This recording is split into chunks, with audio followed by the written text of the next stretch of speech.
મારા ભાઈ બહેનો અને પધારેલ મહેમાન શ્રીઓ, આ શ્રી બેડા પ્રાથમિક શાળા આપ સૌનું હાર્દિક સ્વાગત કરે છે।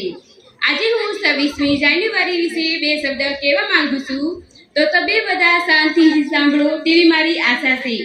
આજે આપણે બધા જાણીએ છીએ કે પ્રજાસત્તાક દિવસની ઉજવણી કરવા માટે અહીં ઉપસ્થિત છીએ। આજનો દિવસ આપણી ઇતિહાસમાં અનોખું સ્થાન ધરાવે છે। દર વર્ષે આપણા દેશમાં 26મી જાન્યુઆરીને પ્રજાસત્તાક દિવસ તરીકે ઉજવવામાં આવે છે।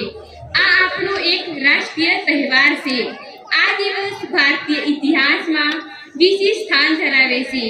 15 ઓગસ્ટ 1947ના રોજ આપણો દેશ અંગ્રેજોની ગુલામીમાંથી આઝાદ થયો, પરંતુ દેશનું શાસન ચલાવવા માટે આપણી પાસે પોતાનું બંધારણ ન હતું।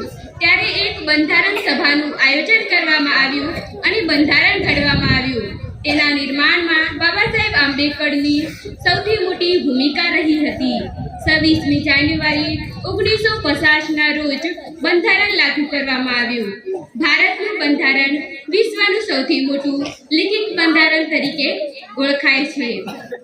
15મી ઓગસ્ટના રોજ આપણો દેશ આઝાદ થયો હોવાથી તેને 15મી ઓગસ્ટ તરીકે ઉજવવામાં આવે છે। આજનો દિવસ આપણને યાદ અપાવે છે કે જેમને સંઘર્ષ, સ્વાદ અને બલિદાનથી જેમને આપણને સ્વતંત્ર અને લોકતાંત્રિક ભારત ઉપહારમાં આપ્યું છે। તો આ દિવસ આપણે સારી રીતે ઉજવીએ એવી મારી આશાને હું વ્યક્ત કરું છું અને મારી વાણીને વિરામ આપું છું। અસ્તુ, જય હિન્દ, જય ભારત।